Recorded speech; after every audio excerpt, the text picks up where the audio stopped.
This program is a part of the Full Press Radio Network. Find this and all of Full Press Coverage's shows on fullpressradio.com or free on the Full Press Coverage app, available now on the Apple and Google Play stores. This is Hall of Famer Alan Faneca, and you're listening to Ira and Clark on the Eye Test for Two.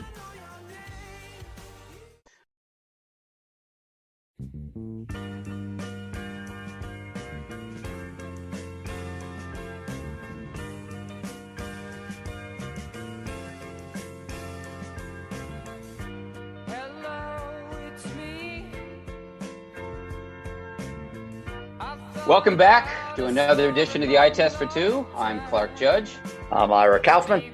And we are both Hall of Fame voters, as you should know by now. Joined today, as we always are, by our Hall of Fame producer, Mr. Ian Glendon. Now, Ian, as you should also know, is a lifelong Patriots fan. So we lined up a special guest for him today, and that's former New England director and vice president of player personnel, Scott Pioli, who later became the general manager in Kansas City and assistant GM with the Atlanta Falcons. Now, Ian, full disclosure here, the first time I ever met Scott was back in 2009. Hope he remembers this, his first year in Kansas City.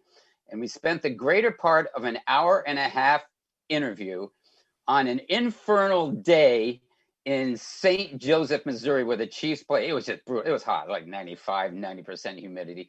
Talking not about the NFL, not about the Chiefs, the AFC West, or the New England Patriots. No, we were talking about music, particularly classic rock that he and I love. Now, Scott was talking to me about Pink Floyd and Springsteen, and I was talking to him about the Beatles, The Who, and Todd Rundgren. Scott, those were the days. Do you remember that day? I absolutely do, Clark. Thanks for having me. Ira, great to be with you. And Ian, great to be with you as well. I'm really looking forward to this, guys. Yeah, that was a great day, Clark. It was. It really was. And it was one of those moments, as you know, in my role, I was never good at or never really wanting to be involved in interviews for fear of divulging information that wouldn't have been good for the program. Right. And then we got together and we talked about music forever. It was awesome. You know why? You had 60s on 6, I think, playing in the background. And I went, whoa, you listen to that? You go, yeah, I love it. And that proceeded to launch us into an hour interview about the Beatles, the Pink Floyd, what other Bruce Springsteen, what albums he liked, why Peter King didn't like The River. Are you kidding me? I know. Unbelievable. I think he said too dark for me. Come on, Peter. Yeah, you're like too good then, man. Oh, my God. It's my wife's favorite album. Anyway, Scott, as I mentioned, you were the director and later the vice president of player personnel with the New England Patriots, and you were there for 3 Super Bowls, I think, and 1 loss, yes, and you were very, very successful as that team was. In fact, you were so successful in 2009, ESPN named you the Personnel Man of the Decade, saying, "quote No one does a better job of scouting their own team than Scott Pioli." Now, in those days, I don't think you did a lot of free agency with the Patriots. You had Tom Brady. I know you did Adelius Thomas in 2007, but didn't spend a lot of money on free agents. But they did in the past couple of weeks, so they certainly are doing it in this offseason. As somebody who's been in that organization, are you befuddled by what's going on in terms of the spending on free agents? And how do you explain really what's going on there now? Because I think it was something like $163 million in guaranteed money, which to me is so atypical. Yeah, Clark, it's interesting. So I think you said something early is the fact that they spent a lot of money in free agency is certainly atypical. But going back retrospectively, what people don't realize, a large part of those championships, the core of that first championship team, we built through free agency. But again, you made a clear distinction there in saying that, that we didn't spend a lot of money. People don't realize this. In 2001, the offseason prior to 2001, we signed 23 free agent players. The key was that we spent only $2.5 million in signing bonuses, and we built a lot of contracts where we got players that were very good football players, hadn't had a lot of playing time. We thought they would fit the system. We built incentive-laden contracts, and those players succeeded. We succeeded. So we, using free agency and pro personnel was an important part. But you're right in the fact that the way they did it this year was very different. They went into free agency, but it was the amount of money that they spent. And, from what I understand, though, and looking at that, I think it was interesting because it was atypical, yes. But what was very typical was that the Patriots preyed upon, P-R-E-Y, preyed upon what was probably a market inefficiency, in the sense that here they were a team with a lot of cap space, finally, and a league that didn't have a lot of cap space. So from a competitive standpoint, they saw the rest of the league at a disadvantage, and they jumped on opportunity. So in one way, again, what they did was very Patriot-like. In another way, spending that much money was very different. Yeah, I'm glad you pointed that out, because typically, to me, you guys would wait, I'm talking about New England, would wait out the first wave and come in and get niche players that fit in a particular place for you guys. And they were low budget players, but they fit perfectly in there. And it worked. And this, to me, was a little bit different. I mean, right off the bat, they go for the two best or the two highest priced tight ends. And we had Andrew Brand on here a couple of weeks ago when, what is that all about? I don't understand that. I mean, he goes, most teams don't spend on tight ends except for New England.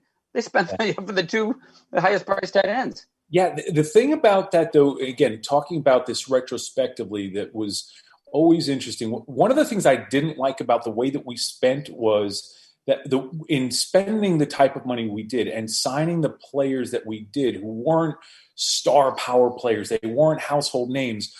Unfortunately, to me, I felt that always did a complete disservice to the players. We get those players that we had, even though we got them at a good price, we got them before they became stars, before they became good. They were ascending. Mike Vrabel was one heck of a player. Yeah. Roman Pfeiffer was a terrific player. Antoine Smith came in and rushed for almost 1,200 yards for us. Now, so to me, because what I've never really liked a whole lot is publicly, players that don't sign for big contracts are perceived as not being good players. And I don't think that's accurate, nor do I think it's fair. That's just what they end up signing for, because there are players that come in and then flourish. One of the things we had there was a true meritocracy, where we told players, listen, there's going to be an opportunity. You come in, take the lower base because we can't afford it from a cap standpoint. But if you play, you will get paid additional in incentives. If you play and we pay and we win, we will pay you even more, because we started putting additional incentives in on playoff wins, double-digit wins, etc. Right. Scott, we do our research on this show, Mr. Pioli. Number one. I wasn't there, Ira. Number one, you have a birthday tomorrow, Mr. Pioli. And I will preface that by saying today, a classic rocker, Mr. P, turned 76. His nickname is Slowhand. Eric Clapton. And his name is Eric Clapton. So absolutely. You can't bust me on rock and roll trivia. That's outstanding. Scott, the only 3-time member of the Rock and Roll Hall of Fame. And Scott, do you feel 56? You're going to be 56 tomorrow, my friend. Wow. No, but I'm sure I look it. I don't. It's funny. I was having this conversation just the other day. It's funny how when you're younger and you see older people like your parents or other older people young, and they say, "Well, I feel so young," and you just kind of snicker. Well, I'm that dude right now, right? And I just know I don't feel this old, but mentally. But physically, yeah, there's some mileage on this. So, well, thanks for bringing that up. All right, Scott. Do you know the three groups that Eric Clapton is actually a Hall of Fame member of? Well, Yardbirds, Cream, and then Clapton, the solo artist, Mr. Pioli. That's what I think. You're probably right, because I was wondering whether it was the Yardbirds or Derek and the Dominoes. It was Yardbirds, I think. It was the Yardbirds. It was the Yardbirds, but I believe Layla's my favorite album, Scott. My favorite album of all time. Here we go again. Here we go again. You got an hour, Scott? Now, Scott, your first draft pick as a member of the Patriots was guard Adrian Clem, Mr. Pioli. Correct. And you didn't have a first-round pick. You didn't have one. And yeah, we did. We traded that for Belichick. That was a pretty good pick. Not too bad. Scott, I want to ask you about in 2001, Scott, you're 1-3. You're 1-3. Yeah. And you're coming off a bad first year. Oh, yeah. And I want to ask you about this game against the Chargers, Scott. It was at home. You're down 26-16. There's like 5 minutes left. I think you had a punt, returned. Everything was going wrong. And you were about to be 1-4. And here comes this Brady kid. Scott, here he comes. And you win it in overtime. You go 12-2 the rest of the way. Was that a turning point game, Scott, that game against the Chargers? Absolutely. It was a turning point in, I don't think the team really knew. No one knew what we had in Tommy, right? And we thought we had a player that was going to develop into a good starting quarterback. I mean, we really did. But I think what happened was that our team really started to believe and said, wow, this kid's pretty good. They loved his work ethic. They loved his work habits. They saw him for the last year plus every day in Foxborough, every night in Foxborough doing extra. And that game, when he did what he had to do, and he did it well, right? He did a terrific job. I think that everyone believed that we were going to have a chance when he was on the field, as long as that. And again, this is early in his career, and the team knew and Tommy knew that he was going to need a lot of support, not only with his team on offense, but the help from special teams and in defense. Because, even though Tommy led us to that Super Bowl that year, the defense played incredibly well and was especially opportunistic in creating turnovers and key turnovers. We're with Scott Pioli on the Eye Test for Two. And Scott, that leads me to an obvious question. In 2000, as I mentioned, you were the assistant director of player personnel. So you must have been in that room when in the 6th round with the 199th pick, someone said, hey, it's quarterback from Michigan. Let's take him. Can you take us inside that room and tell us what the conversation was about taking Tom Brady and what you knew about him? Well, here's what I do know is I had actually, oddly enough, seen him the year before in a very unremarkable, unspectacular game against Syracuse up in the Carrier Dome. Mm-hmm. So I had seen him play. That was back in the 99 season. So, but, we had a list of quarterbacks that we want to start looking at. We were looking at a certain type of quarterback. We weren't going to draft a quarterback at the top. We knew that. But Dick Rabine, who unfortunately passed away, had gone out to work him out. Dick liked him. Charlie liked him. Bill liked him. Bobby Greer liked him.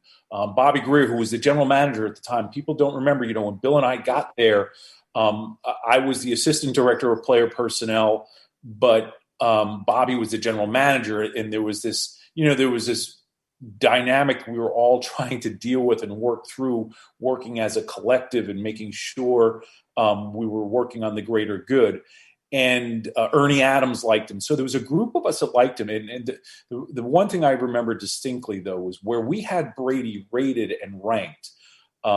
You see draft boards and we set 2 different draft boards. One was the way you do it where vertically it's aligned by position and horizontally by grade. We also had a separate board where we would rank players. We were so detailed where, rank every player against one another. And it was 1 through 50 in one column. The next column was 51 through 100. The next column was anyway. So Brady was in that mix. And as we started pulling, every time a player was picked, you pull a name off to tag off. Well, I think Brady's name came up with his group of players for the first time in the 3rd round because of where we had him ranked. And the fact was, when we took over what we didn't need at that point in time was to push towards a draft need, right? You want to always find this right balance between best player available and need. At that time, we had Drew Bledsoe, John Freeze, and Michael Bishop on the roster. And we couldn't, I think we had 41 players or 42 players under contract, and we had to have 80 ready for camp. So there was going to be a lot of work done, and we had no cap space. So anyway, the point is, we kept on we talked about him initially in a group in the third round, a group in the fourth round, the fifth round. He is, far and away our highest rated player, but we had these other positions of need. And then finally we get to the sixth round, and we're all kind of looking at each other, and there's a group of us in the draft room, and kiddingly, I don't remember who it was. Maybe it was Bucko Kilroy said, is that kid even still alive right now? Why? Did he get arrested last night? Is he dead? What's going on? I think it was Bucko Kilroy said, and we just saw the value there we didn't think it was going to be this guy who won 7 Super Bowls or that he'd come in and be what he was to the franchise. But we just said, okay, well, we're going to take him because he's just too much value at this point in time to keep passing up. Well, as you pointed out, when you had him, he was, to your credit, the fourth quarterback, and Drew was the starter, and then he worked his way, obviously, through Drew's injury into the starting lineup in 2001. But by the end of that season, I remember being at the Super Bowl, and there's still a question of, you're going to start Bledsoe, you're going to start Brady, no, they're going to start Brady. And the next year, I think you go 9-7, and because of the tiebreaker, the Jets go to the playoffs, you don't. Right. And then the following year, everyone knows 2003, 2004, you go to the Super Bowls. But when did you know that you had something special in Tom Brady? Because as you pointed out, the defense carried that team early with Brady. But at some point, there was a transformation where suddenly people went, whoa, this guy is better than the average bear. I love that saying, better than the average bear. That's a great saying. Here's what I'll say. There were different markers, Clark and Ira, of when we saw him and where we went, we got something here. And going back, the first one was, in that 2000 season, again, it's interesting, and I don't say this disrespectfully, but a lot of people don't pay attention to the true history of what that team was built on and that franchise. But in 2000, again, there were times during the 2000 season, from a salary cap standpoint, we couldn't even keep 53 players on the roster. There was a point in time in the season where we had 51 players on the roster, and we didn't have a complete practice squad. And what we did have that entire season was 4 quarterbacks on our roster. Right. We carried 4 quarterbacks the entire season. So we knew pretty early on that we had a player that we felt pretty good about, and we felt that because of his work ethic and his work habits, and because of Bill's developmental program and Bill's developmental skills and Dick Rabine and Charlie Weiss and that whole group of people, we thought we had a chance. So that was the first moment, right, where we kept 4 quarterbacks, and we didn't even have 53 players on the roster. And teams, as we know, no one keeps 4 quarterbacks on the roster. Right. Very few keep 3. Most keep 2. Anyway, so Clark, I don't know that first year when he started playing in 2001, when he started, to me, it was after that disastrous Broncos game, quite honestly. He was terrible in the Broncos game in that loss. He came back, not out of control, but focused, and we started winning games, and he was just so matter-of-factly and just so his approach to everything. It was some point in time where we thought we had something. Yet to me, it was that 9-7 season where I felt like, wow, we're really going to have something, because he was so in tune to what his shortcomings were. Not only did he work on them, but he knew what to accentuate as the positive. And if the positive was throwing a lot of check down passes and high percentage passes rather than going down the field, he did that. Everything he did was about winning football games, which is everything that Bill did, everything that I did, everything Ernie Adams did. That was what the program was about. Scott, I don't know anybody that's maybe experienced the bigger highs and bigger lows than you have realistically over the last 20 years. Scott, the Super Bowls, the Lombardi trophies with New England. But Scott, the 07 season, the perfect year, the loss to the Giants. And then you're an assistant GM in Atlanta and a 28-3 lead over your guy Brady. Yeah. Scott, how tough was it to get over those two losses? I tell you, tough. I mean, really tough. And Ira, those are two very close to the lowest points in my football life. But I do. People ask me which one was worse, and I got to say the loss to the Giants in that Super Bowl and being 18-1 was definitely tougher, because people say, we didn't just lose the Super Bowl, we lost history, and in the Falcons' loss to the Patriots, we lost the Super Bowl. I mean, in epic fashion, unfortunately. Both of those were epic losses. And the one that stings, though, again, to have possibly been 19-0 and lose that game, that's historical. And I loved that team. And the 28-3 one, unfortunately, I felt that coming during the game. I'll never forget it. Halftime, I got two things happened at halftime that really disturbed me. I knew how good number 12 was on the other side of the field. And in this booth, I was in there with a number of scouts and some other front office people watching the game, and it was almost celebratory at halftime. And someone, I was sitting down, I didn't engage, I kept my mouth shut, and people were talking, it was having a good time. Someone slapped me on the back, said, "Come on, Scott, relax a little." And I remember being so angry, Ira. I was furious. I turned around and I said, "You guys just don't get it." I said, "That dude, number 12 on the other sideline, is Freddy Krueger. He's coming back. And we just better hope and pray that he doesn't come back all the way and get all of us." I'll never forget, a couple of people laughed. A couple of people, were looking at me like, looking at me like, "What a miserable human being. Can't you enjoy this?" And I'm like, "No, I'm not miserable. I'm a realist." And sure enough, he came back. But the other thing that happened at halftime was my dear friend Rodney Harrison is there at the game and sends me a text. He was texting me a couple times during the game. And at halftime, he sends me a text and is congratulatory. And he says, "Hey, Scott, congratulations. Erica and I are leaving. You earned it. Congratulations. I just can't stand to watch this anymore." I was so angry at the text. I'm like, "You son of a gun.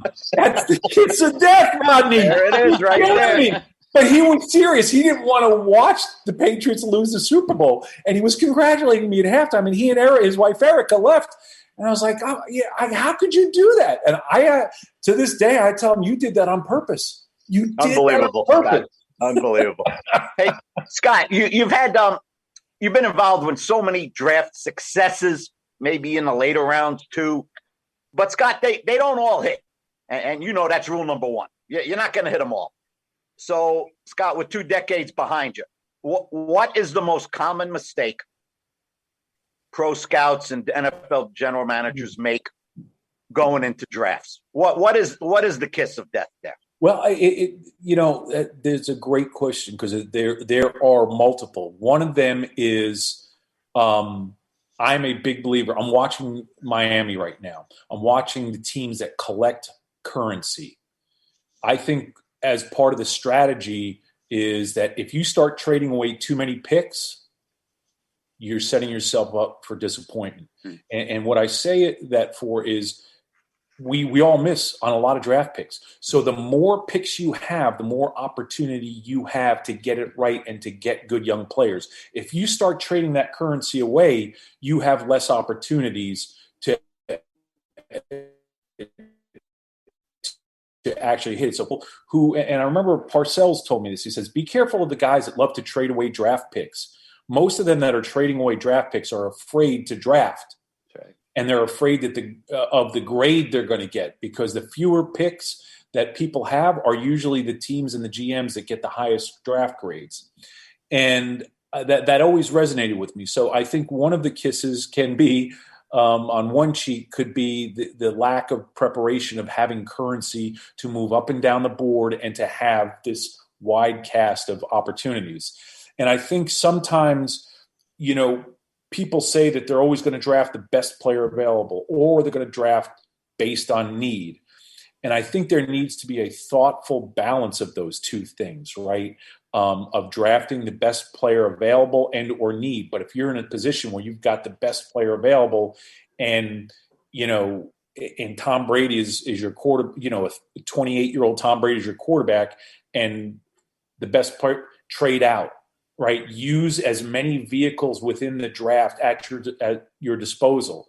So to me, finding the right balance of drafting the best player available and need, because I think some of the biggest mistakes I've made and been a part of was when I leaned far too heavily on need, because then you obsess about individuals and trying to get to a certain place on the board rather than doing what's best for the greater good.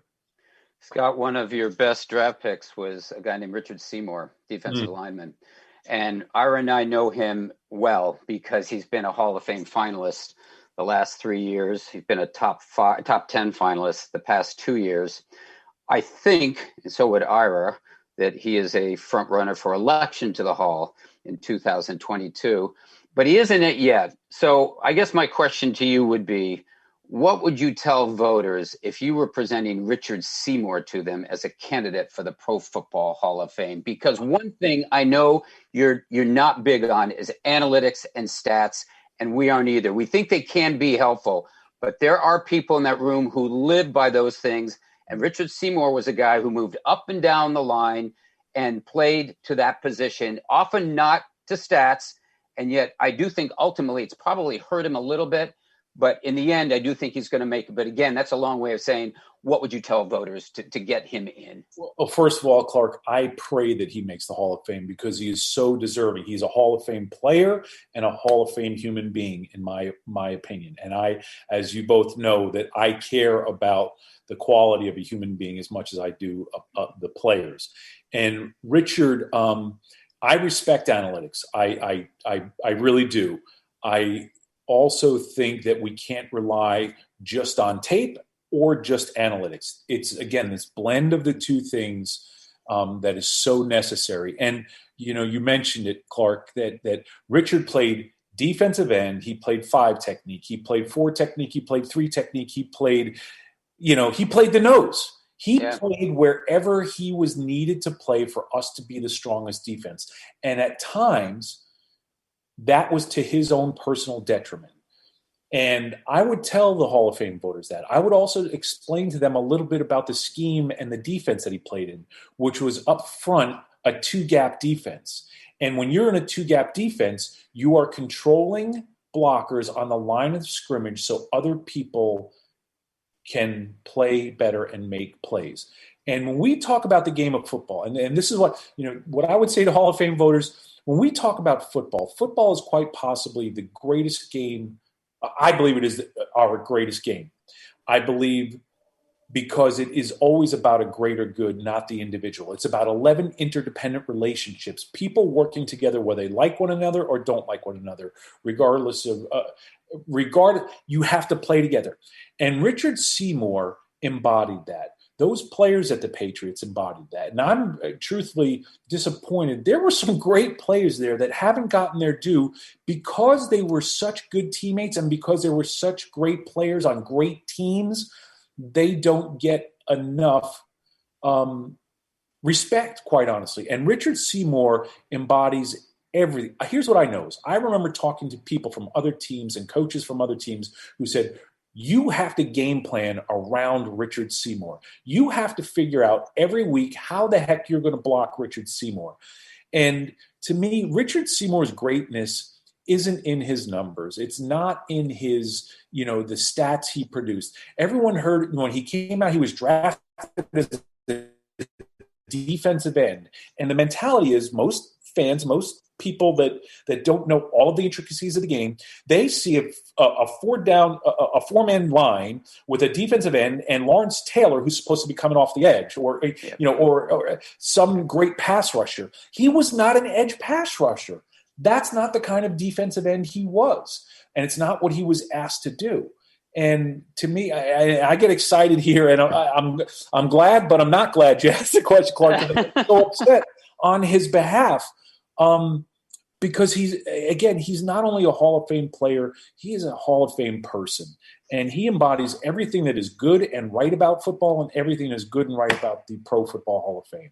One last question for me. We're running short on time here, but Rodney Harrison's another one. Yes. Rodney Harrison is a guy who's never been a Hall of Fame finalist, but might be at some time. And we have been prone to electing safeties lately. I think there's something like 10 Ira in the last 5 years, including the Centennial class. What can you tell us about Rodney Harrison? Well, Rodney Harrison, I talked about Hall of Fame people. When I say that I love Rodney Harrison, I love Rodney Harrison and as a person. And my respect for him as a football player and what a great football – he wasn't a good football player. He was a great football player. He was a championship football player. And we won championships because of Rodney Harrison. And to the people that believe in the analytics, I beg them to go back and look at – I believe he was the first ever 40-40 player that the National Football League saw in terms of 40 sacks and 40 interceptions, I believe. I could have that wrong, but he if you want to look at analytics, you want to look at he has the numbers. He has the sacks. He has the interceptions. He has the caused turnovers. Right. And you talk to people that played him, part of what carries with Rodney is unfortunately he played hard, man. And he played hard and he crossed the line sometimes clearly because he was fine. But he paid his debt in fines. But I'll tell you what, you talk to the people that had to play against Rodney Harrison, they'll tell you how great he was. Then you talk to his teammates and the people that shared a locker room and a building with him, they will tell you what a great champion he was in terms of preparation and accountability. And if there's one thing I can say about Rodney Harrison, his level of accountability to himself and to everybody else in that locker room, you talk about a man that spoke truth to power, meaning Bill and myself, and the other leaders on that team. I'm telling you what, championship guy. And again, I can't say enough about Rodney Harrison. Scott, last one for me quickly. Thanks so much for doing this, Scott. Sam Darnold, Scott, what would you give up for him? And do you think he's still got a future? I do still think he has a future. I saw him, interestingly, coming out. I scouted, it was great because USC and UCLA, UCLA practiced early in the morning and USC practiced in the afternoon. So you could catch both schools on one scouting trip in one day. And in that morning, I saw Rosen. In the afternoon, I saw Darnold. And I remember coming out of those practices thinking to myself, Sam Darnold's going to be a good NFL quarterback and he's going to be a tremendous leader because his teammates loved him. Thought he had the tools. Thought he had the skills. Unfortunately, I don't think he's had a chance to develop properly and to develop fairly for his best to see. Do I think he can do it in this league? I absolutely do. I just hope he's still young enough. And I hope that he gets an opportunity to be in a good program and a good system with good, dependable people and players around him so we can see what the best version of him is. Unfortunately, for a lot of reasons, I don't think he was given an opportunity to develop. And I'll say this, I think, again, those of us that are in the game, and you guys know this, sometimes players ending up in the right situation, the right circumstances with the right staffs are able to develop. And then there's players whose careers get lost because they've just never been given the right opportunity. Thanks so much for the time. And you know what, Scott? Do me a favor, would you please? What's that? Would you vote for Todd Rundgren in the Rock and Roll Hall of Fame vote? Please. Get him in. What's going on here? Hello, it's me. That's it. Scott, thanks so much. See you guys. Thank you. That was former NFL executive Scott Pioli. And Ira, you vote for Todd Rundgren, would you please? Now, today, I vote for Todd Rundgren and Kate Bush every day. Clark, I knew a woman really sharp, and all she would talk about when it came to music was Todd Rundgren. Yeah. She thought it all started with him and it all ended with him. He should be in as a producer and he should be in as a solo artist. He should be in either one, but the fact that he does both of them, he should have been in a long, long time ago. And I always enjoy talking to Scott, especially when he's talking about Hall of Fame candidates like Richard Seymour and Rodney Harrison. And I do think Seymour is going in next year. I think you do as well. You got to give him credit, Clark. He's made a smooth transition to media, and he's smooth, he's thoughtful, and over the years he earned Bill Belichick's trust. That means something, Clark. When it comes to Richard Seymour, boy, is he passionate. Clark, he makes a great case. Look out, Borges. You might have to bring him into the room next year to supplement. He's very persuasive on Seymour, how he's more than his statistics. As far as Harrison, Clark, I'll just tell this quick story. When we had that centennial meeting in Canton, and I was in a room with Bill Belichick for 9 hours, and I finally, got him in the corner because Gary Myers was wearing him out, and I was waiting for my chance to finally try to get a quote about John Lynch from him, because he tried to talk Lynch out of retirement in 2008 and wanted to make him a Patriot. And Lynch went to training camp. He lasted a week or two and said, "No, I'm done." And so I finally corralled him, and I go, "Hey, I'm making the presentation for Lynch. He's been in there 6 times." He goes, "Ira, I'd love to give you something on Lynch, but we got to get Rodney Harrison a gold jacket. And that is my goal right now." He was totally focused on Rodney Harrison. And he's a guy that we got to get him back in the room, Clark. So hats off to Pioli. He was a heck of a guest. Well, Ian said to me, "What does Bill Belichick know about personnel? He let Tom Brady go." Oh, they must have loved that comment. Oh, Ira, you should know what that means. We do. That means you were somewhere, and you're about to tell us where, Mr. Judge. You are correct, sir. It's the LA Coliseum again. I'm going back to the LA Coliseum with the Chargers. This time it's October 17th, 1987, Sunday, during the strike year. You remember that, Ira, the strike replacement players? And these were replacement players. This was the last of the 3 games played with replacement players. Now it's near the end of the game, Chargers, Raiders. And it was the last game, of course, featuring replacement players. And the Raiders are driving for a touchdown. The Chargers always went up there and lost. So we figured, okay, they're going to lose. We go down from the press box. And you know where the press box is, the LA Coliseum. You go through the stands. We go down through the stands with 2 minutes to go and get on the sidelines as the Raiders are coming our way. Now, the problem is you had to go through the Raider cheerleaders to get to the sidelines, a.k.a. football's fabulous females. So that maybe half of the media was actually watching the field at that point, while the other half is turned around watching football's fabulous females. At that point, Vince Evans launches a sideline pass to Mr. Mervyn Fernandez, Swervin' Mervyn, but he didn't catch it. Instead, Elvis Patterson, a.k.a. Toast, steps in front of Swervin' Mervyn and returns it 75 yards for the winning score with 18 seconds to go. That's part of the story. But the rest of it was when he got to the goal line, he didn't cross it. He just started going parallel to the goal line. And those who weren't watching football's fabulous females were saying, "What is he doing?" What he was doing was a smart move. He was running the clock because he was all alone there. So he just kept running the clock as he's going along the goal line, and people going, "Cross the goal line, for God's sakes." We crossed it with 18 seconds to go. And you know what? Chargers won that game, and they moved to 4-1 of the season. The next week, the union settled. They come back, the players come back, and the Chargers then win their next 4 games with Dan Fouts, a quarterback, and some replacement players. I think Elvis Patterson stayed with the team. Some replacement players, but they became 8-1, led the AFC West, and they're going to the playoffs, right? Not so fast. They lost the last 6 games, and they became the Chargers again, and that was it. But and Denver went on to win the division. I think that year, Denver Broncos went to the Super Bowl too with the Redskins. Hey, Clark, you know the people who were screaming, "What is that guy doing? Get in the end zone." Yeah. They were the people that had the Chargers laying 4 points. Get the heck in the end zone. That's right. Anyway, it was a memorable game and a memorable player, Elvis Toast Patterson. Ira, final thoughts for this week? Quick one, and Ian knows this very well.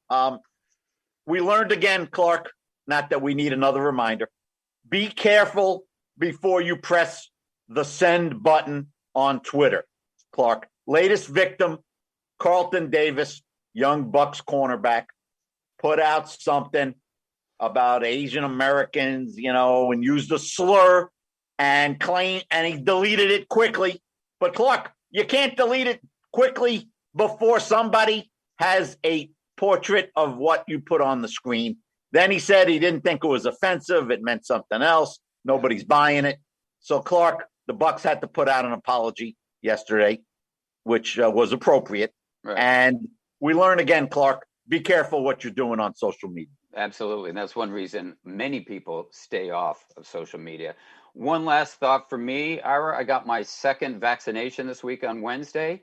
And I know you've gotten 2 vaccinations. I had some repercussions from it. Not big. I mean, not big at all. But we know somebody who's with us today who's going to get his vaccination. Ian, when is it? This week? Next week? This Friday morning. I got my appointment at 11 or 11:30. It's either me or my cat. It's I do have an appointment with the vet the same day, so I'm gonna have to check my book to make sure. But no, it's a single shot dose actually. Oh, it is? Yeah, Johnson? Johnson & Johnson. So I'll be all set after Friday. I might be a little under the weather, but it's okay. It'll give you a little peace of mind. Yeah, exactly. That's really what I'm looking for too, because just the history we know. I mean, there's a reason why we don't deal with polio anymore. There's a reason why the Black Plague isn't around. It's because of vaccines, and I'm eager to get mine, and I hope everyone else does too. Yeah, it's going to give you a lot of peace of mind. Very smart. Well, that's it for this week. Ira, tell people where they can find you on Twitter. Oh, on Twitter, social media. No, stay off of Twitter, Ira. Stay off of it. And I, Kaufman76, and I do not weigh in politically, Clark. Ian? I do not. I am at IGLEN31, and neither do I. And I am at Clark Judge, TOF. And you know what? 3's a crowd, and I'm joining this crowd. And Ian, tell them where they can find us as a group on Twitter. Of course, at the eye test for 2, all letters, no numbers. And Ira, if we don't hear from our listeners there, where can they find us next week? On the exceedingly popular eye test for 2. You are correct, sir, as always. So there are no excuses for anyone not to be here. We'll see you then.